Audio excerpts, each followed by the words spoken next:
নমস্কাৰ। ইউটিউবৰ সমূহ দৰ্শকলৈ প্ৰীতি আৰু সম্ভাষণ জনাই মই সফুৰা দত্তই মোৰ ইউটিউব চেনেল জ্ঞানৰ সফুৰালৈ আদৰণি জনাইছোঁ। বৰ্তমান গোটেই বিশ্বতে কৰোনা মহামাৰীয়ে আতংকৰ সৃষ্টি কৰিছে। এনেকুৱা এক সন্ত্ৰাসৰ সময়ত মই কণ ছাত্ৰ ছাত্ৰীসকলক অসমীয়া বিষয়ৰ জ্ঞান দিয়াৰ মানসেৰে এটি ভিডিঅ' আপলোড কৰিব বিচাৰিছোঁ। আপোনালোক সকলোকে মই অনুৰোধ কৰিছোঁ যাতে মোৰ ভিডিঅ'টো চাই ছাবস্ক্ৰাইব কৰে, লাইক কৰে আৰু বেল আইকনটো বজাই দিয়ে। আহকচোন এতিয়া ভিডিঅ'টো আৰম্ভ কৰোঁ। অসমীয়া ভাষা শিকিবলৈ হ'লে প্ৰথমতে অসমীয়া বৰ্ণবোৰৰ সৈতে পৰিচয় হ'ব লাগিব। অসমীয়া ভাষাত বৰ্ণমালা দুখন, এখন স্বৰ বৰ্ণমালা, আনখন ব্যঞ্জন বৰ্ণমালা। মই আজি প্ৰথমতে স্বৰ বৰ্ণমালাখন অৰ্থাৎ অ ফলাখন আপোনালোকৰ আগত দাঙি ধৰিম। আৰু এই বৰ্ণমালা কেইটাৰে কি শব্দ সাজিব পাৰি সেইটো মই আপোনালোকৰ আগত দাঙি ধৰিম। আমাৰ অসমীয়া স্বৰ বৰ্ণমালাখনত 11টা বৰ্ণ আছে। সেইকেইটা হৈছে অ, আ, হস্ৰই, দীৰ্ঘই, হস্ৰউ, দীৰ্ঘউ, ৰি, এ, ঐ, ও, ঔ। প্ৰথম বৰ্ণমালা অ স্বৰ বৰ্ণমালাটোৰে আমি এটা শব্দ গঠন কৰিব পাৰোঁ। অতে অমিতা, আতে আম, হস্ৰইতে ইটা, দীৰ্ঘইতে ঈগল, হস্ৰউতে উট, দীৰ্ঘউতে ঊণসূতা, এতে এৰাপাত, ঐতে ঐৰাবত, ওতে ওলকবি, ঔতে ঔটেঙা। আৰু এই সকলোখিনি ল'ৰা ছোৱালীসকলে যাতে অই দি অমিতা, আই দি আম তেনেকৈ সকলোৱে জ্ঞান লয় তাৰে মই ইচ্ছা প্ৰকাশ কৰিছোঁ। তাৰ পাছতে আমাৰ স্বৰ বৰ্ণমালাখন শেষ হোৱাৰ পাছতে আমাৰ আহিছে ব্যঞ্জন বৰ্ণমালা। ব্যঞ্জন বৰ্ণমালাখনো মই কৈ দিছোঁ। ক, খ, গ, ঘ, ঙ, প্ৰথম চ, দ্বিতীয় ছ, বৰ্গা জ, বজ, ঞ, মূৰ্ধন্য ট, মূৰ্ধন্য ঠ, মূৰ্ধন্য ড, মূৰ্ধন্য ঢ, মূৰ্ধন্য ণ, দন্ত্য ত, দন্ত্য থ, দন্ত্য দ, দন্ত্য ধ, দন্ত্য ন, প, ফ, ব, ভ, ম, অন্ত্যেষ্ঠ য, ৰ, ল, ৱ, ব, তালব্য শ, মূৰ্ধন্য ষ, দন্ত্য স, হ, ক্ষ, দবিন্দু ৰ, ধবিন্দু ৰ, য়, খণ্ডত্ব, অনুস্বাৰ, বিসৰ্গ, চন্দ্ৰবিন্দু। এতিয়া কৰ পৰা কি চন্দ্ৰবিন্দুলৈ কি শব্দ হয় সেইটো মই আপোনালোকৰ আগত দাঙি ধৰি আছোঁ।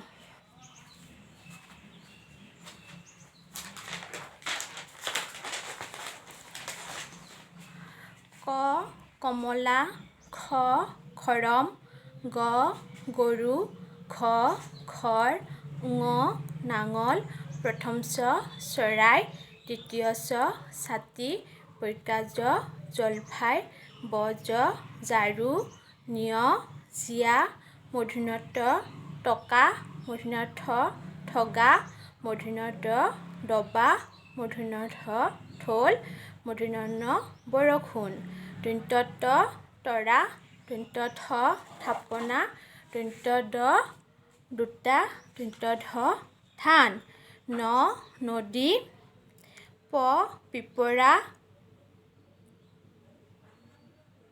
ফ ফুল, ব বগৰী, ভ ভালুক, ম মৰম, অন্ত্যেষ্ঠ জ যঁতৰ, ৰ ৰগৰ, ল লতা, ৱ ভাৱৰীয়া, তালব্য শ শৰাই, মূৰ্ধন্য ষ ষাঁড় গৰু, দন্ত্য স সাহস, হ হৰিণ, ক্ষ ক্ষমা, দবিন্দু ৰ গড়, ধবিন্দু ৰ বুঢ়া, য় দয়া, খণ্ডত্ব কচৰত, অনুস্বৰ দলং, বিসৰ্গ দুখ, চন্দ্ৰবিন্দু খেলো।